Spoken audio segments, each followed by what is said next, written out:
he scores, and his teammates are all in there. And I reach in there and I grab his stick, and I pull his stick, and he goes, Tiger, he says, "SITTLER already asked me for my stick before the game."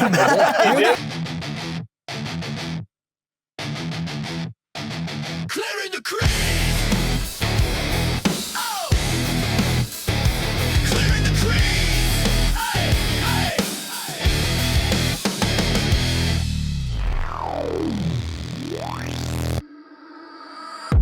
Welcome back to the Clearing the Crease podcast, powered by Ozone. Well played. Sobalski, Kami, Razor, and hockey royalty is in the house. I feel like I need to do that Wayne's World. We're not worthy. We're not worthy. Two absolute rock stars of the hockey universe. Tiger Williams, Darryl SITTLER. Gentlemen, please. Yeah, thank you. What a treat. Thank you very much for coming. We were just talking. Can you explain, like, the Department of Clarification needs an answer to this? So much has been made, the recent anniversary, about the 50th anniversary of the 10-point game for you, Darryl. And somehow you wound up a -2 that night? -2, yeah. -2? How the HE double hockey sticks did that happen? Well, because you always you gotta enhance the story, right? Okay. And you gotta have another line other than what he did, you know. So you gotta have somebody that you can pick on. So I'm always the guy. I always put my hand up. Right? He's trying to grab. Because it's not easy being -2 when your team scores 11 goals. I mean, think about that. How hard that is. 4 goals scored against, and you're on for half of them. Yeah, there's always a story within the story. That's what he's trying to say, Tiger. Yeah. And I wasn't on his line that night anyway, so I wasn't going to get a plus anyway because he stole all the goals and the assists. So there was nothing left for Uncle Tiger anyway. So, insinuating you were a puck hog that night, Darryl. Yeah, 6 assists. That wasn't. Oh, Yeah. 4 assists. Sorry. Yeah, 4. 6. Anyway, that's hard to believe. 50 years ago. Yeah, it is. But you know the great part about it, like the Leafs, you guys probably saw they honored me in January, and one of the things that I wanted for them to invite all the players who played in that game. And I think there's only about 11 or 12 of us left, you know, which is hard to believe. Yeah. The guys have passed away, but it was nice for all of us to get together. And you know, you guys have played on teams where there's a camaraderie and a chemistry there. We had that back in the 70s, and we have the opportunity when we're all spread out wherever our lives are, get together. It just comes back, and it's a happy time for all of us. Hey, Tiger. Well, Yeah, actually, and there was 2 guys that didn't make it. One guy we couldn't find, Gordy McRae. We still haven't, so we don't know where he is. Okay. And the other guy was Patty Boutette. Kind of got snowed in Fort Myers. I didn't know it snowed in Fort Myers. It snowed in Fort Myers, Florida? Yeah. Okay. But it was nice. The other 9 guys all rallied up and come for his event because it was, you know, I mean, if you think Gretzky didn't break that night. That feels And untouchable. Gretz told me one time that they either wanted to beat it so bad that towards the end there, he'd in the third period, if they were ahead, he'd planned the whole period. He said, I was just dying. I was so tired. So when you say that game was against Minnesota, and I remember watching it at home, and Wayne had 8 points at the end of the second period, and I'm watching, I'm thinking, oh shit, you know. Yeah. And they kept him on the ice the whole third period. Wayne says to me, he says, I was so friggin' tired, Slats wanted me to do it, and I didn't do it, but you know, it was kind of cool. Touching on that night, I read it today. So your jersey went missing. And you got it back, I think, in 2018. What the hell happened So what's so different about today? So we wore the same jersey the whole season. Yeah. Like, you know, the owners didn't buy a new jersey. No, you're getting one. And we didn't think to keep not it your at the end owner of the at that season. time either, right? We didn't think to keep it. So Ballard, our owner, I guess, had it, and so at some point in time gave it to somebody else. And fast forward at 40 years, that jersey surfaced in New Jersey. A guy who's in the collection business bought 150 NHL game used jerseys, and he's going through it, and he sees this one of me, and he's thinking, well, 70s, whatever. And because we wore those jerseys all year long, if they ripped, the trainers just sewed them up. In this particular jersey, I had ripped the stem on it, and the trainer sewed it crooked. So there are 3 or 4 markings like that, distinct that made it the jersey, eh?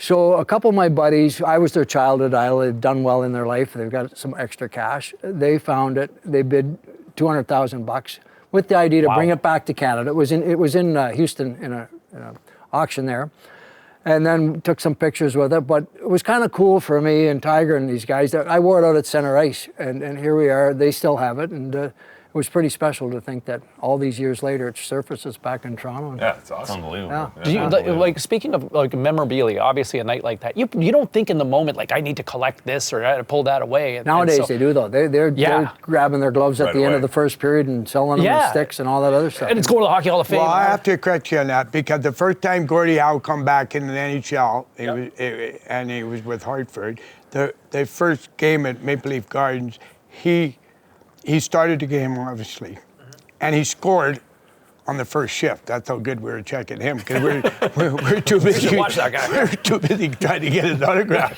And, so he scores, and his teammates are all in there. Now he reaches in there, like, grab his stick, like, pull his stick.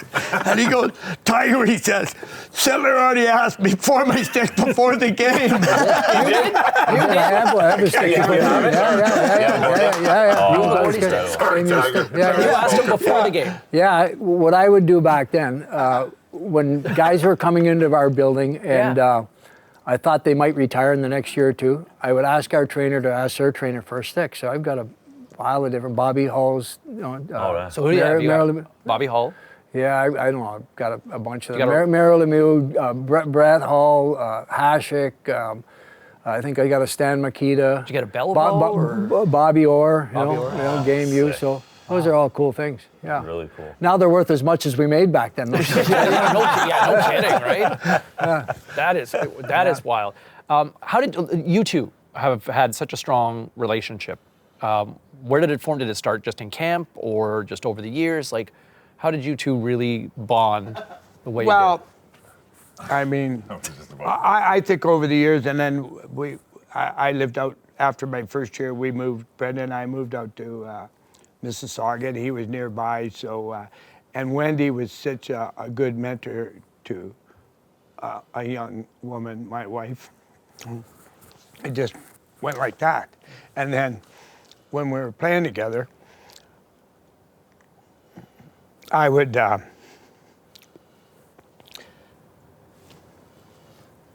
I'm going to get him a Kleenex commercial. Anyway, I just had in my head, I have to look after him. So, hey, Tiger and I have been buddies, and Lanny, we're all kind of connected, which is great. But I'll tell you a Tiger Williams story the first time I met him. So we draft That's him. what I was going to ask. Oh, I want to cry. We draft him out of junior. So I'm in the league 4 or 5 years at the time, and you say Tiger Williams, 600 minutes and penalties from somewhere out west, and he's our second round pick, right? So you're kind of in tune a little bit. So he comes to training camp. First day of training camp. We're getting dressed, and I'm the type of guy, I want to get dressed. I want to be the first guy on the ice. That's just my mentality. I don't tell anybody, but that's just who I am, right? So I start walking out Maple Leaf Gardens ice, and I look behind me. Tiger's behind me, right? Well, it's kind of cool, right? So I get on the ice, I'm skating around, and I look back, and he's not on the ice yet. He's standing on the door, and he's looking around. And it's a Saskatchewan kid. My dad's a Leaf fan. First time on Maple Leaf Garden. That's what I see, right? Yeah. So I think, oh, that's kind of cool. And all of a sudden he gets on the ice and he skates as hard as he can over the, and he hits the boards and he falls down on his friggin' knees. He gets up and he hits the other board. I go, holy shit, you know? So they started a scrimmage. They started a scrimmage. He didn't even know they dropped the puck. He just kicked the shit out of Ian Turnbull. The first thing, who happened to be the closest guy to him. And that's Poor guy. so that's how I got to know Tiger, kind of the character of the guy to begin with. Might as well let him know who I am. Yeah, real early. I mean, I could probably take a guess on the answer, but I don't think I've ever asked you this. How'd you get the nickname Tiger? When I was Yes, but I'd like when to I hear from you. first started playing, kids hockey, I think I was 6 years old. Our coach's name was Johnny Norman, and he at the end of the year in Weyburn, Saskatchewan, he bought us all little windbreaker coats, Sure, yeah. and he put Tiger on the sleeve. Oh, okay. Gotcha. And it stuck. For good reason. He was right. I'll tell you that. Carried through. He was right. Yeah, it was that basic. Yeah, of a okay. deal. Yeah. Cool. And it stayed with you the whole way through. The one thing about what I admire about Tiger, so there's Lanny and I and Boria, we had the skill set, but Tiger made himself not only from a tough guy, he was a good junior player, obviously they got drafted second all, but to a complete hockey player, you know? Yeah. And he wasn't fun to play against. I wouldn't have never wanted to play against him. If he's on your team, even today, if he's on your team, you want him on your team, you know? So that's the kind of guy he is, you know? So I just messaged my dad earlier. He was texting me, I'm going back to Calgary next week or whatever. And I said, yeah, sorry, you know, we've been doing this the last couple of days. And I said, yeah, no, just out in Toronto, just doing interviews, actually with Darryl SITTLER and Tiger Williams. And my dad responded, he's like, oh, that's great. He goes, I used to go watch Tiger and Swift Current because my dad's from Saskatchewan, from Val-Marie. Val-Marie, Yeah. home of Brian Trottier. Hometown of Brian Trottier. Yeah. He's like, yeah, I used to go watch Tiger play the Swift Current Broncos. He's like, he brought a lot of energy. Well, yeah, I'm sure he did. Yeah. But Tiger, you, like, in a league and in a sport where I think for years people have screamed for personality, like, you're one of the all-time personalities in a league that, you know, Darryl, you could probably speak to, like, it was very much more of a stay in your lane, be humble, all that. Here you are, maybe the most iconic goal celebration ever. And as somebody who lives in Vancouver, you're revered there, you're revered here in Toronto. But the stick, riding the stick, I mean, where did that come? Where did that come from? And where was the personality always there? I could tell you as clear as a bell that that was my first game back to Toronto after I got traded to Vancouver, and it was a very tight game. It was a 2-2 game going in the last 5 minutes. I happened to score the goal, and you know, when you score that goal in the last 5 minutes, you usually win the game, and it just happened. I never did it before in my life. I never thought about it. It just happened. But probably one side of my noodle said, well, you guys got rid of me. I'm going to jam it up your ass. So that's kind of was part of it too. So where are you? Are you on the bench or are you on the ice for that? I'm on the bench watching him. I wasn't a minus on that one. Well played. Well played. That's an Ozune well played right there, Darryl. Cool part of that story was when Tiger was there, Harold Ballard bought the Hamilton Tiger Cats, right? And he had tigers on the ice, right? Tiger, remember that? Yeah. And he had a jacket, one leaf, blue and white with a leaf logo, and then the black and yellow Tiger Cat jacket. And when Tiger would score a goal from time to time in Maple Leaf Garden, he'd go and touch the tigers for Ballard, eh? So two colorful characters. Oh my God. Well, one of the reasons for that was the league wanted him to take the Hamilton Tiger Cats off the boards. They were also on the boards.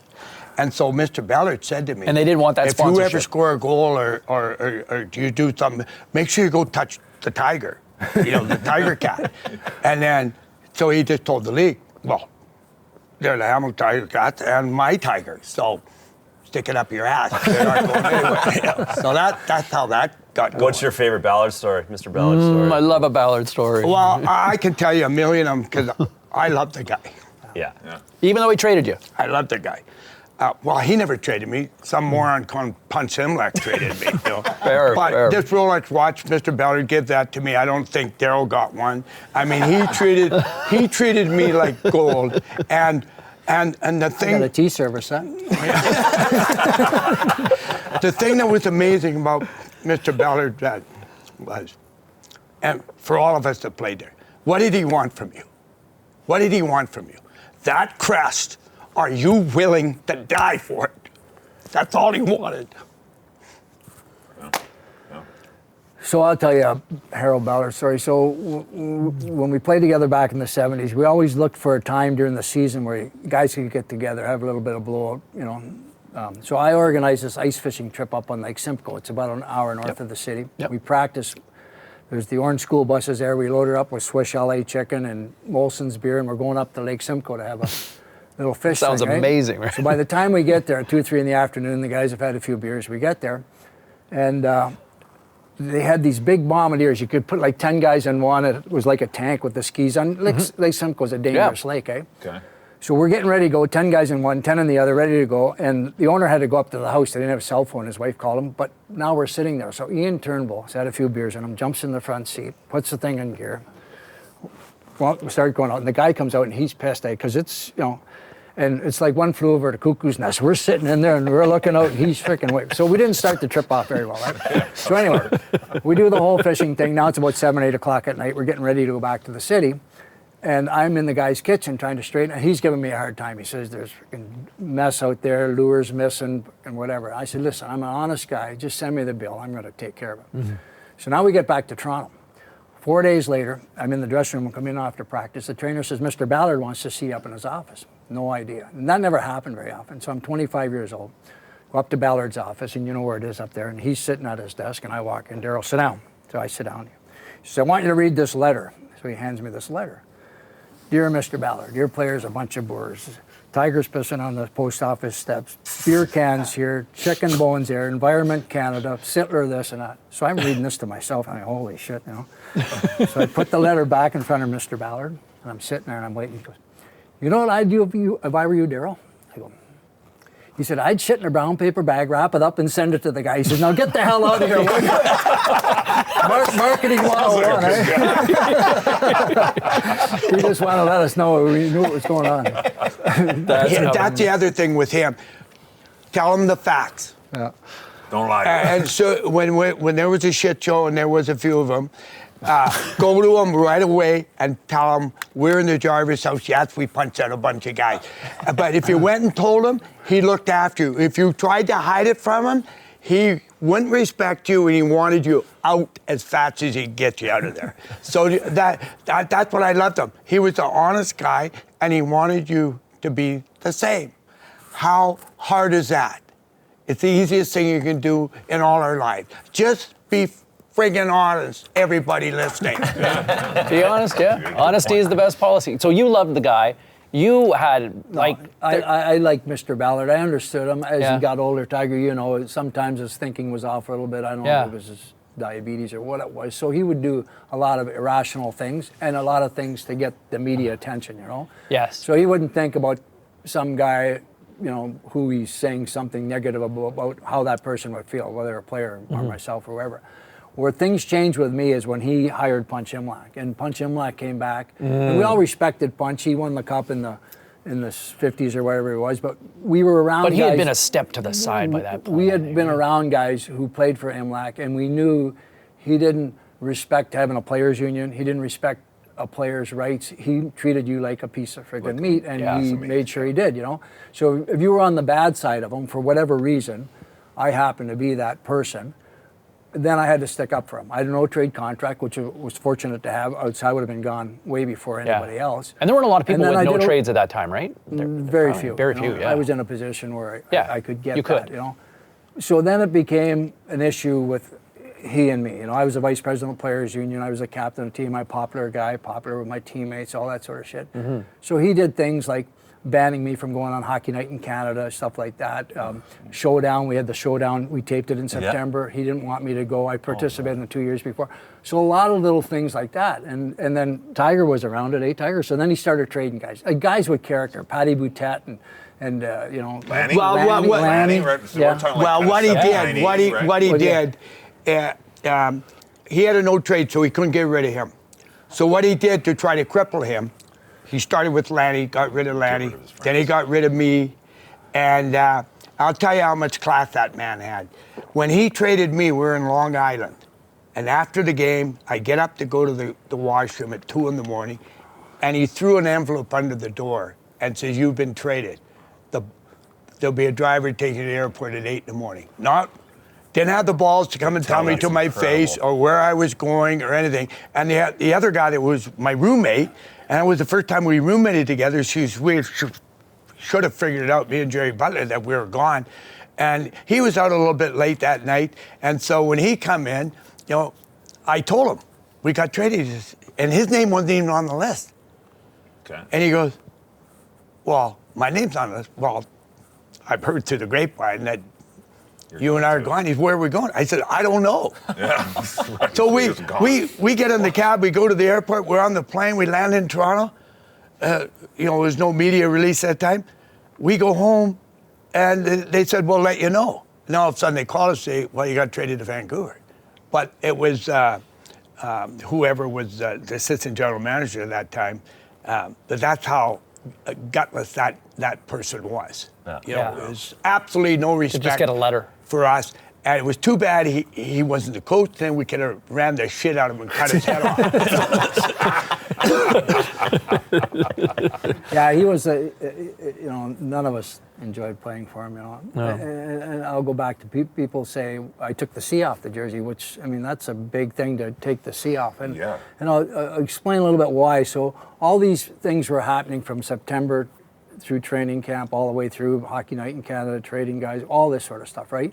And he was challenging me. He thought because you're the vice president of the Players Association and you're the captain, that's a conflict of interest. Alan Eagleson was my agent, and he said, Alan Eagleson says it's white, I'm going to say it's black, get rid of your agent. Yeah. All these number of things. So anyway, so it came to a point where when they traded Lanning, I went to the morning skate, and on my way home that morning, I said to him, what am I doing here?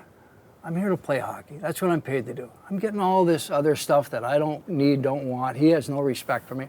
I'm just going to go take the C off. And I told my wife, and she said, Darryl, you know. So I wrote some notes out why I was going to do it, because I didn't want to see the media after the game. So I go to the rink that night, go to training camp, or the warm-up. None of these guys know what's going on. I come off early, and I'm in the washroom, and I asked the trainer for a scalpel, and I got my jersey, and it's triple stitch, and I didn't want a big friggin' hole. You know, it's like, I'm getting friggin' shaky. You're using it for the rest of the year. I go to Gunner, I said, Gunner, don't say anything, can you just take this off? So in the meantime, the players came in, I came out, and I went to the coach's office. Floyd Smith and Dick Duff kind of told him what I was doing. And just as I did that, Dickie Duff left, and I think he was going to run up and tell Imlach what was going on, right? And I was a little nervous about that. So now I go into the room very emotionally, not a smart ass, to tell these guys this is what I've decided to do, okay? Yeah. That's big. What happens is, never happened before, never happened after. As I just finished my thing, the stick boy kid comes in, he says, the Zamboni broke down. He said, the game's going to be delayed. So I'm thinking, oh, shit, you know, Imlach's going to come down and tell me to take my friggin' jersey off. Never happened, okay? So then we play the game, and then what happened that happened on a Saturday night. The Monday morning, Floyd Smith comes to me, he says, Darryl, he says, you've been such a great, piece of the organization. He says, what we'd like you to do, we'd like to send you and your family on a vacation to Florida, you know? And I'm thinking, no, I'm here to play hockey. I'm not going to Florida, right?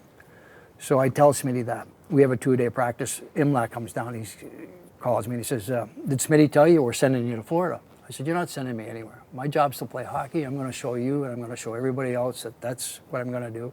And I don't say this, and I didn't realize it till after the fact. So the second half of the season, I was second to Gretzky in scoring, everything. So the next night I go out and get a hat trick. The next night, it's pissing Imlach off, you know? Yeah, oh, yeah. So now he starts saying, well, that's the way we had to motivate him. So he's taking the credit for getting me freaking going, right? So all this shit. So Tiger, no, he was like that. But I'll say this today, and I'll say it in front of Tiger. What was most rewarding about that, they asked other players to put the C on. And the guy said, no, Darryl's our captain. He doesn't need the C on. You know? So to me, that's a measurement for me that, and my teammates, the character of the guys here, and respect. So, hey, would I want to go through it again? No. Did you have to go through it? I've always believed, and still to this day, you try to do the right things for the right reasons. And if you do that, you can live with yourself, eh? Yep. And Imlach was doing all these other things, and I felt, and Tiger felt it was important that we do the right things for the right reason. Wasn't fun. Well, that's That was the incredible. story. He was always our captain. Yeah. That wasn't going to change. It didn't matter what Imlach did. He was our captain, and there's nobody in that room was going to put that C on. And I know we talked to the other guys, but I made it very clear to the guys in the room, and I was, at the younger part of the organization as teammates there, and I said, anybody accept that captain job, you will never play a game because you'll be in a coffin. And then you wouldn't play a game. Okay, I got one for you and I got one for you. We'll start with you on this one. Best on Best is finally back in the National Hockey League, where we had the Olympics this past year. You played on that '76 Canada Cup. Was that like the Avengers of that time? Like, is that the best roster you ever played with? With that group, like that was stacked. Definitely. I think there's 18 guys went on to be Hall of Famers. Bobby Orr, that was his last hurrah. And he was, player of the tournament. But you had the OT? Yeah, scored the winning goal. But I'll back it up a bit. So in '72, I was 2 years in the league. Paul Henderson and I would drive into the rink together, and I got to know him. So when he scored that big goal in Russia, my wife Wendy and I didn't have it. We moved into his house, and we were basically babysitting his 3 young daughters, right? Oh, really? So While he's away and while he's overseas? Well, he was in, we were at his cool. home in Mississauga, which is kind of a cool thing. Yeah, so really fast forwarded 4 years That's later. amazing. With the Canada Cup goal. But we learned quite quickly when guys like Borja Salming came over just before that, and we realized as players on the ice, the skill and the talent of some of these European players, and then it started to open up. So the 76 Canada Cup team, they invited 35 guys to training camp. 10 guys got sent home, and it was one of those things. Scotty Bowman was the coach. I mean, the greatest coach ever. And guys like myself and Lanny, we were young bucks. We just keep our mouths shut, but we were in shape, trained all summer, and whatever opportunity we were given, we were going to do it. I was playing left wing. I was a centerman. It didn't matter, you know. Yeah. So the cool thing about that, after I scored the winning goal, Mr. Ballard had Maple Leaf Gardens, answer the phone's the home of Darryl SITTLER. So there was the good side of that. That's awesome. That's awesome. You, one for you, as you finish your career in Hartford, I was talking to one of your former Hartford teammates, Ray Ferraro, who shared a story that when you came in, when you joined the Whalers, you're in LA for a game, and in warm-up you pulled Ray aside and said, you have one reason, God puts you on the earth for one reason tonight, to make me look good. And then he set you up in the first period on a goal, and when you got to the bench, you looked at Ray and said, you're halfway there, kid. Did you love that Brass Bonanza song in Hartford? Yeah. Well, you know, when you get traded and you go back to your team, you obviously want to score in that game as soon as possible. Because the other guys that play like you, they certainly don't want that to happen, and they want to get the opportunity to maybe have a punch out with you. That's normal how it happens. Mm-hmm. So you want to get that goal as fast as you can, and you always want to pick a guy who's got the talent. And Ray was the man that could deliver, you know. So you got to exploit your teammates, and he was the guy. So, and it did happen. So it just kind of takes that pressure off, you know. Was he always a one-liner guy, though? He always had the one-liner. Bit of a character, yeah. Still is, as you know. Still is. Present company aside, who are the best players that you played with? The best players I played with was Bobby Orr in the 76 Canada Cup. And, Yeah. you know, no disrespect for Wayne Gretzky, but that era in the 70s when Bobby kind of just dominated that game as a defenseman and, you know, what he did. Unfortunately, his career was so short because of his knee injuries. So I would say him, but obviously Wayne Gretzky. Guy Lafleur in his period of time for the Habs was remarkable. So. Yeah. Where's your vote? Who's your guy?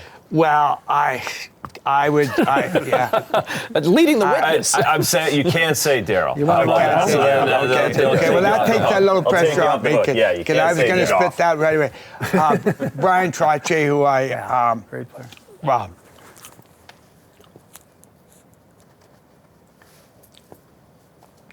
I'll blow your minds here. All right. Oh. Okay, all right. Read that thing. Needs glasses.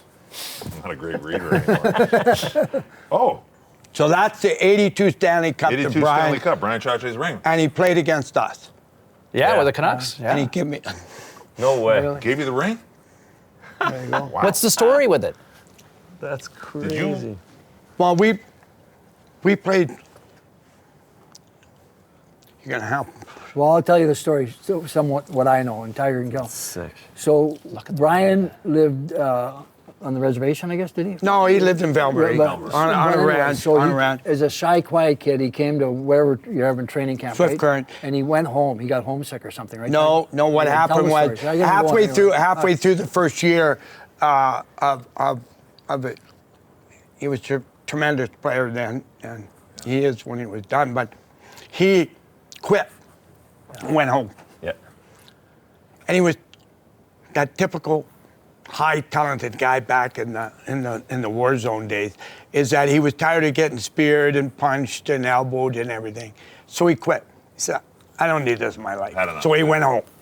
So I come to practice the next day, and he's not there. And I said to our coach, Stan Dunn, I said, "Where's Trottier?" He's gone home. So I said to Stan, "I'm not practicing." Off I went. And I go and get the bastard. You drove down the I drove Ballard. down the bell. And you found him. Yeah. I brought him. And that's when, for me, I was always a defenseman my whole life. Never played forward in a day of my life. And I said to Trotch, I'm going to be your winger. Anybody touches you, I'll kill the fucking guys. That's what happened. Yeah. So you moved up to forward then from D. Yeah. And that's how. And I scored 52 goals that year. 52. Oh, well for everybody. And so Trotch wanted me to have this. Here, I'll put it in there. Trotch wanted me to have this 10 years ago. He kept trying to give it to me, and I never earned it, buddy. And then finally he said, you're taking it. Yeah. So That's amazing. cool. he's got 7 of them, but he's short one right now. He was the best all-around center for me to play against in that era. Like face-offs, toughness, clean, but competitive, and he and that line was phenomenal. He and Bob. How does that look? Oh, that looks sharp. Right? So That looks to sharp. that point, like that Leafs core that you were, that Leafs era of the '70s. I mean, great team, and that's sort of, I think, for some, I shoulda, coulda, woulda, like, that team. But you also ran into some juggernauts. At that, Montreal obviously is winning those 4 cups. Yeah. You got the Flyers who had just won those back-to-backs, and then you also got a taste of that Islanders in those early '80s of those 4 straight, like. Couple of wagons, as you would say, right? Well, and then after that, and we had, being out in the West in Vancouver, and then we had the Oilers. Yeah, then you would have saw that and firsthand. that's just the way, good, smart organizations get the right guys, and they develop the players properly. But that Islander team, they had, you think of Bossy and Clark Gillies and Trottier, that one line, maybe the best line. It reminds me of the Lafleur Shutt, Lemaire line, and the SITTLER, McDonald, Thompson line, or Williams on the road. And so most people don't realize when I started playing with Darryl and Lanny, I played on the road because then some meathead couldn't interfere with my guys. Yeah. But at home, Arrow always played. So his 10-point night, Arrow was the guy that was out there. Thank goodness. And We wouldn't be talking about it. yeah. So who was the best of those teams? Of those teams, that Philly group, those Habs of the '70s, or the Islanders? And the Habs won 4 in a row there. The one season they only lost like 8 games. Yeah. They had the 3 big guys in defense, and Ken Dryden. Oh, Dryden was huge. They had more depth than all of us. They'd keep what they're. Yeah, and the other thing about the Canadians that with Scotty there, he always matched his lines up perfectly. Yeah. Like they were never put in a situation as players in a tough situation. Scotty was smart enough to do it, and I ended up playing with Shuddy in L.A. So him and I used to talk about that. But they had everything. They had the D, they had the goalie, they had the forwards, and they had the coaching. And if you ever, and I did when we were there, I'd go and watch the way practice was run. Like Scotty hardly ever said a word. The guys just knew it, and those leaders just ran the show. And then he'd blow the whistle and might change the drill or something. But everything was their practice was geared to the game. Especially who you were playing against and everything. And they'd always match lines with these guys like, Riseborough's line would always check the set. I was going to say, was it Riseborough that you had to match up with? Jarvis and Gainey. Or Gainey, I was going to say, Bob Gainey. And and Gainey could skate as well as anybody in the league. He was an original fitness freak from that time. But Montreal was a great organization, and you don't win these 4 in a row like all these teams that Montreal did and the Islanders do and Edmonton do without your best players being the best every game and every shift. Yeah. And that's what a lot of players today don't realize. If you're supposed to be the best player in this city of Toronto, then show us you're the best. I don't disagree. And if you're not going to die for your uniform, give it up and go play ping pong. Like, get the hell out of here. Pickleball. Tommy's playing pickleball now. No. And you talked about great players. How many great players they've been? As a kid, Gordy being a Saskatchewan boy, he was my man my whole life, and the team I always cheered for. But we all couldn't get many games on TV, so your backup team was always Toronto because we'd get the games on Saturday nights. But, and Bobby, here's a question I want to ask you guys. Why is it the Hall of Famers, the SITTLER, the McDonalds, the Trottiers, the Bobby Orrs, on and on, Guy Lafleur, Larry Robinson, on and on and on, Jean Beliveau. Why they're in the Hall of Fame, so we know in their career, they're at the top. Why are they at the top in society? Why are they our leaders in society and they're first class 365 days a year? Nobody can answer that. Why is he like that? Why is Lanny like that? Yeah. Trottier. Yeah. No question. Lanny, the ones I ask that I everybody know are that, so all nobody ever gives me an answer. Yeah. Because they want to be on the ice first before everybody else every day, no matter So I'll what. tell you Leaders. a childhood Leaders. story. So as a kid growing up in Ontario, I was a Jean Beliveau Montreal Canadiens fan. And Santa Claus gave me a Beliveau 4 jersey. I'm 4 or 5 years old, and I wear that everywhere, okay? So now I get drafted by the Leafs in 70. I'm 20 years old, and I'm in the Montreal Forum. I look up, and I'm facing off against Jean. He's 41, and I'm 20. Magical moment for any kid, as you guys would know. Yeah. So now I have a successful career. 89, I get elected to the Hall of Fame. So I'm 39 now. Now I get to meet Jean Beliveau at another level, but still had that little admired boy feeling in me. Still Jean Beliveau, yeah. I meet him at the Hall of Fame. So where I'm going with this, but my wife died of colon cancer in 2001, and I lived over in East Amherst, New York. The morning of her funeral, my phone rings, and I pick it up. Darryl, it's Mr. Jean Beliveau. I want you to know I'm thinking of you in your most difficult day of your life.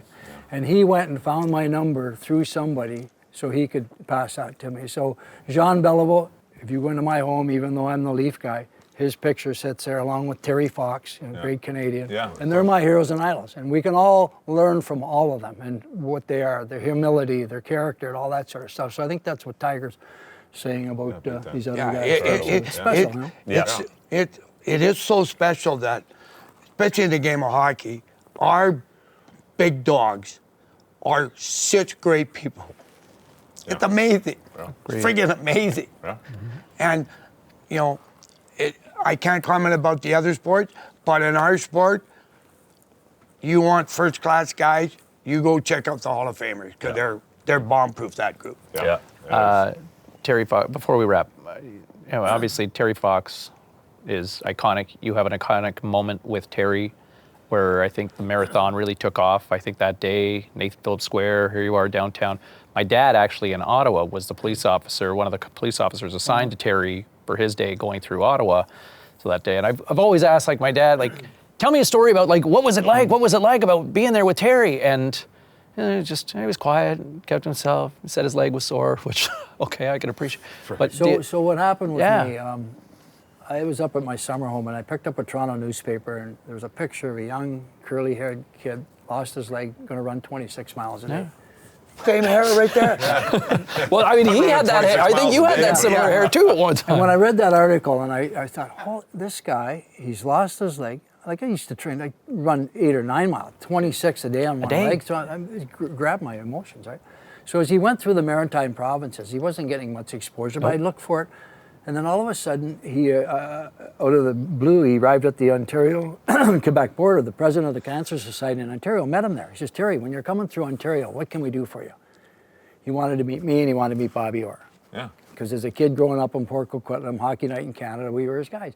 So they said, Darryl, you want to meet him? I said, oh, I'd love to meet him. So they kept it quiet. It was July 11th. I was driving down from my summer home, beautiful sunny day.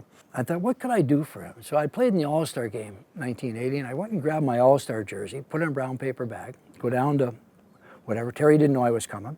Had a Terry Fox shirt on. He just finished 13 miles. He's up in his hotel room in Yorkville. And I walk in, I say, hey, would anybody like to go for a run? And I can always remember that vivid look on his face, the smile and the emotion. And then I got to know him from that day forward. We went down University Avenue, and I didn't want to be the guy. He's the guy. I'd stay back, go in the Nathan Phillips Square. There's 15,000 people there. Gave him the jersey. But I got to know Terry from that day forward. And his cancer's run ended. His cancer came back. We would go to Vancouver, invite him to the dressing room. He was taking chemo at the time. We'd call him from time to time. So he came to visit you even in Vancouver? Yeah, he did. Yeah. You know? But the thing that sticks out most to me, and it's a little bit what Tiger's saying about people, he was such a humble guy. It wasn't about him and his ego. It was about doing the right things, trying to make a difference. So the Terry Fox Foundation and run, we just went over $1 billion mark for Yeah. that dream and goal, right? And what's kind of cool for me, I've got grandkids here. You know, every school in Ontario or across Canada have the Terry Terry Fox Fox run. run. They didn't know Papa's story about Terry Fox, and they're having a video or a film at school, and they come home to my daughter. Hey, Mama, I didn't know Papa knew Terry Fox.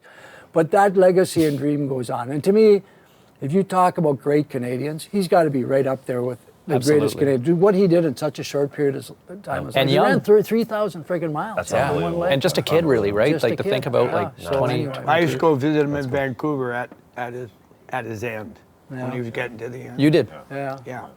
I used to go up there. So anyway, we got to keep his legacy going. Absolutely. I mean, Yeah. talk about being on the back of a $5 bill. Yeah. I guess I'd be remiss for every Leaf fan that's watching.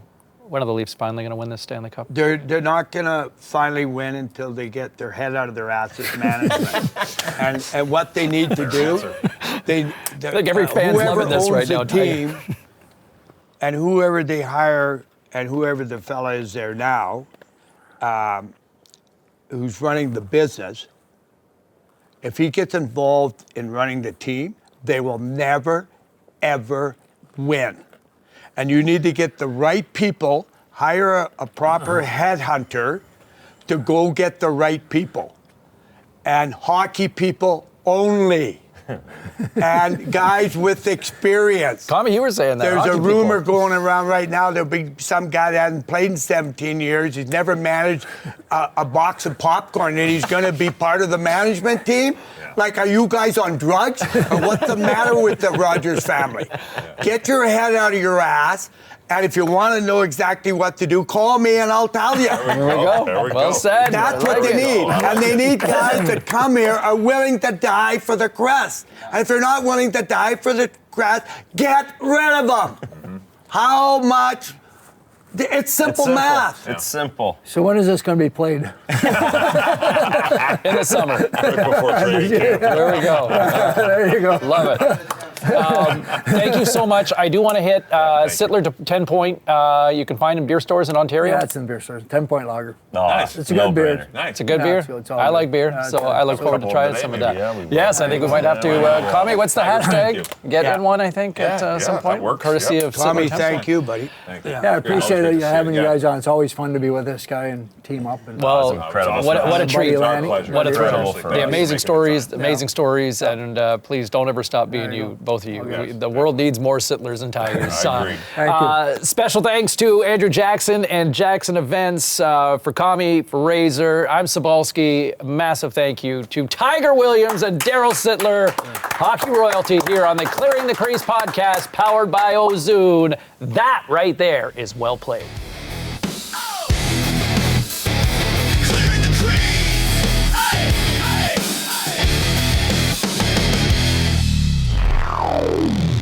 hey.